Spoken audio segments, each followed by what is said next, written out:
Asterisk, asterisk. Why men are losing passion for women, and it's not what you think, asterisk, asterisk.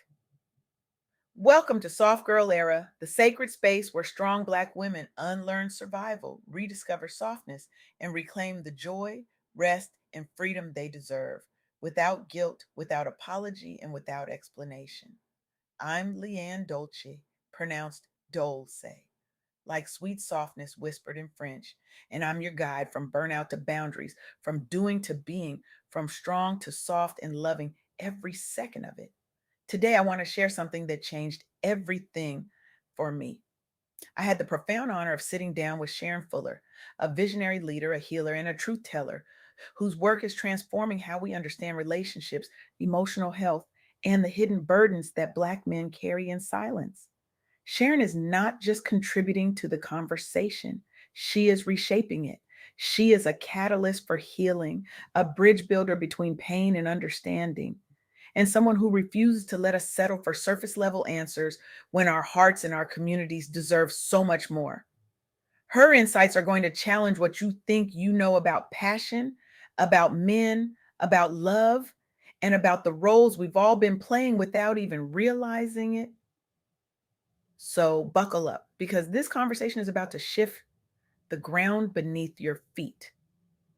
Let me ask you something. When was the last time you heard someone say, men just don't have passion for women anymore? Maybe you've said it yourself. Maybe you've felt it in your bones. Maybe you've watched a man you love, a partner, a brother, a friend, slowly pull away and you couldn't understand why. You tried harder, you gave more, you asked what was wrong. And all you got back was silence, distance, a wall you couldn't climb. And so you concluded that he just doesn't care anymore. But what if that conclusion, as painful and as real as it feels, is not the whole truth?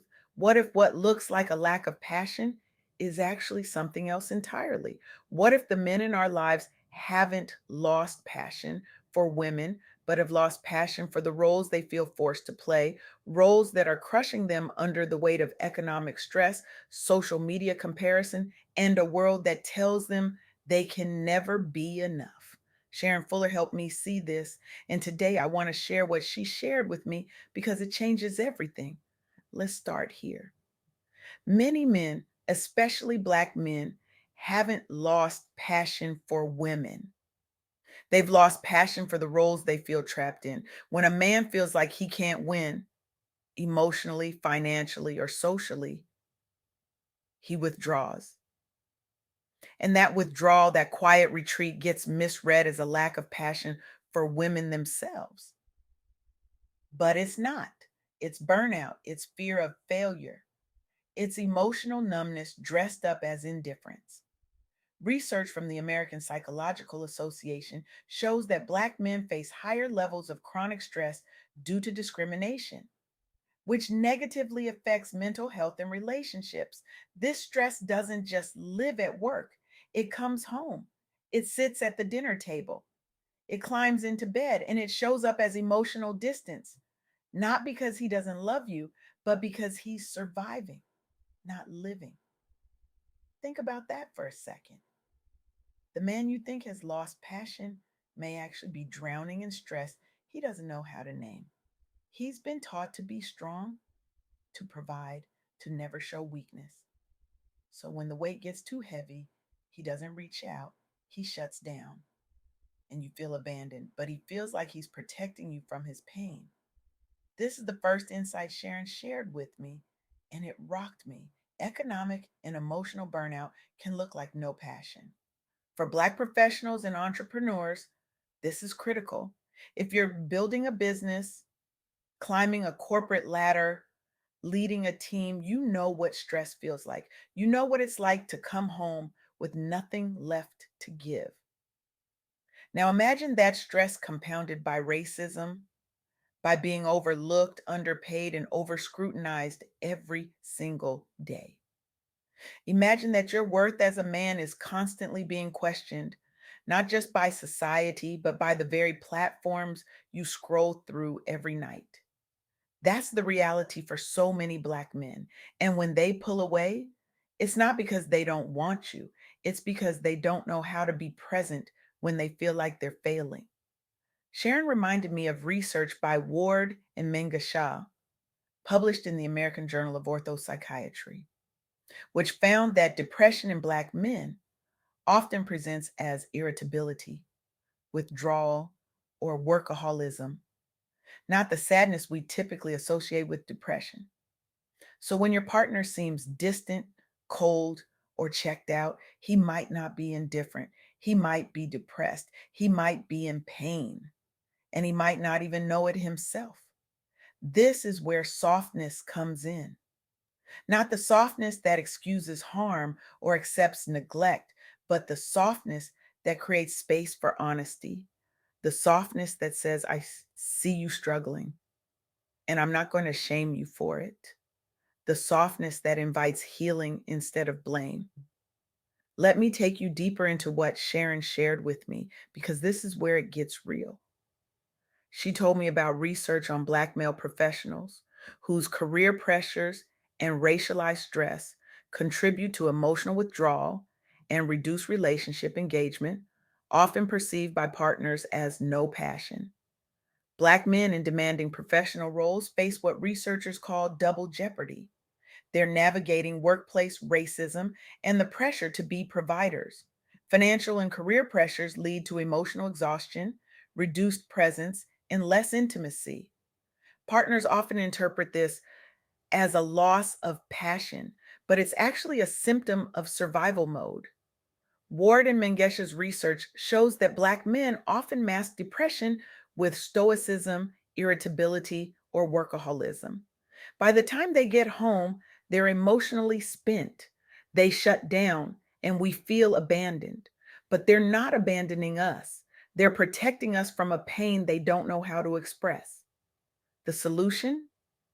Normalizing mental health conversations, encouraging therapy, reframing withdrawal as stress, not indifference, scheduling emotional check ins outside of crisis moments, naming stress explicitly, sharing financial fears without shame. When Black couples recognize stress and depression as drivers of disconnection, they stop blaming each other and start healing together. And when men feel less burdened and more emotionally supported, their capacity for affection, intimacy, and romantic engagement rebounds. Historically, Black men have been expected to be strong and suppress emotional vulnerability. Under systemic racism and economic strain, many adopt emotional numbing as a survival strategy, especially in professional spaces where they can't safely express fear or pain. That stoicism often bleeds into relationships. So by the time they get home, they are emotionally spent and shut down. Now, let's talk about the second layer Sharon peeled back for me. Social media and performative relationships are draining passion. We live in a world where everyone's relationship is on display, the vacations, the gifts, the captions about my king and my queen. And if you're a man scrolling through all of that, constantly being told you're only valuable if you're high value, if you're rich, if you're providing a soft life, if you're checking every box on some imaginary list, what happens? You start to feel like you can't measure up. You start to feel like no matter what you do, it's never going to be enough. Research published in cyber psychology, behavior, and social networking found that higher social media use is associated with greater relationship conflict, jealousy, and negative comparisons, which reduce intimacy and enthusiasm. For Black men, this is amplified. Online spaces are full of narratives that say you're only as good as your bank account, that Black women are too demanding, that relationships are transactional, that love is a competition you're losing.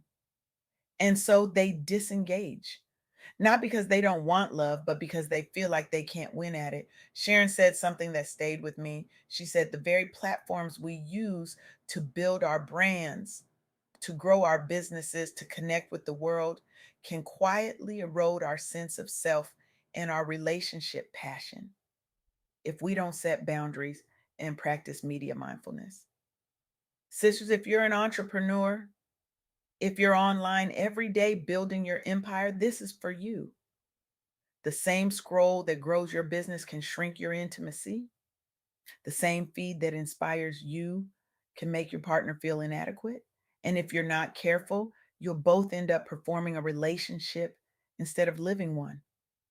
Sharon walked me through research showing that increased social media use correlates with more conflict, jealousy, and negative comparison. For Black men, online spaces often reinforce harmful narratives. They're told they're only valued for money or status. They're told Black women are too demanding. This constant digital friction leads men to emotionally check out, feeling like they can't win. Research by Clayton, Nagurney, and Smith, and by Elphinston and Noller, shows that setting boundaries around social media improves relationship quality. Limiting relationship related social media use, reducing engagement with triggering content, and prioritizing offline communication all help restore intimacy. For Black men and women, this also means curating feeds to include healthier representations of Black love, unfollowing accounts that profit from gender wars, and using social media to build, not break, relational trust. When men aren't constantly confronted with content that tells them they're inadequate or disposable, they feel safer investing emotionally and romantically.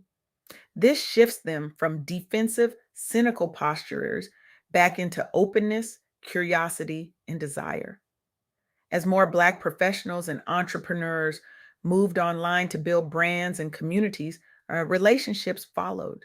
Soft life, high value, and passport bros narratives all grew in this environment. While some content empowers, much of it exploits gender tensions, especially between Black men and Black women for your clicks. Over time, some Black men internalize the message that relationships with Black women are inherently contentious or transactional, leading them to opt out emotionally. Others feel they can't live up to the perfect provider image constantly promoted, so they withdraw to avoid failure. So, what do? We set boundaries. We curate our feeds. We unfollow the accounts that profit from gender wars. We have offline weekends. We prioritize real connection over digital applause. We stop letting algorithms dictate our worth and our love, because passion doesn't grow in comparison, it grows in safety. Which brings me to the third and most powerful insight Sharon shared. Passion grows where men feel safe, respected, and emotionally seen.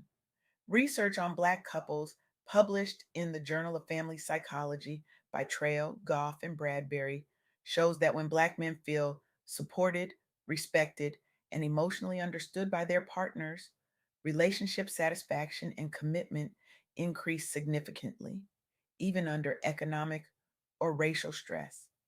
Let me say that again. Even under stress, even under racism, even under financial strain, when a Black man feels safe and respected, his passion comes back, his commitment deepens, his love shows up. The issue isn't that men don't have passion anymore. The issue is that passion has been buried under layers of stress, mistrust, and emotional unsafety. And when we create a climate where men feel like they can be vulnerable, where they can admit they're scared or tired or overwhelmed without being judged or dismissed, that's when passion revives. Sharon reminded me that this isn't just about romantic relationships. This is about how we lead, how we build community, how we show up for the men in our lives, whether they're partners, brothers, colleagues, or friends. The same intentionality we bring to building businesses, clear goals, respectful communication, safe environments, we must bring into our relationships. Because passion isn't just chemistry, it's climate. Sharon shared with me research showing that Black couples navigate unique stressors: racism, economic inequality, cultural expectations about gender roles. These external forces can erode trust and intimacy if not consciously addressed. Black men socialized to be stoic, may struggle to express vulnerability, which can look like apathy or disinterest. But when couples practice supportive communication, mutual respect, and context awareness, naming racism and financial anxiety as shared adversaries rather than turning those pressures against each other, they create emotional safety. And in that safety, Black men feel they can bring their full selves, fears, dreams, insecurities into the relationship without being shamed or dismissed. Trail and colleagues found that when contextual factors are accounted for, Black couples are not less capable of stable, loving marriages. In many cases, their unions are remarkably resilient. Men's passion is not permanently gone, it's often buried under layers of stress and mistrust. And when emotional safety and respect are high, Black men initiate intimacy, express affection, and invest in long term relational growth. Historically, Black love has been forged in the context of adversity, from the trauma of slavery and family separation to ongoing mass incarceration and economic disparities. These realities have shaped how Black men and women relate, sometimes creating hardened survival modes. The contextual approach by Bryant and others insists we center these realities when discussing Black relationships. When we ignore context, we're quick to say men just don't care anymore. When we include it, we see that passion is often constrained by unhealed wounds and unsafe emotional environments. So here's what I need you to hear today. The truth is, passion isn't dead. It's just waiting for a safe place to land, and you have the power to create that space. Not by doing more, not by being stronger, but by being was softer, by being curious, by being compassionate, by being the kind of woman who says, I see you, I hear you, and I'm not going anywhere. Stop assuming that men have lost passion for women. Instead, ask, where in my relationships do the men in my life feel unsafe, unseen, or like they can't win? What would you do differently this week to create more space for honesty, rest, and real connection? Choose one Black man in your life, a partner, brother, colleague, or friend, and have a pressure free, judgment free conversation about what makes it hard for him to stay emotionally present and passionate. Listen more than you speak and see what shifts.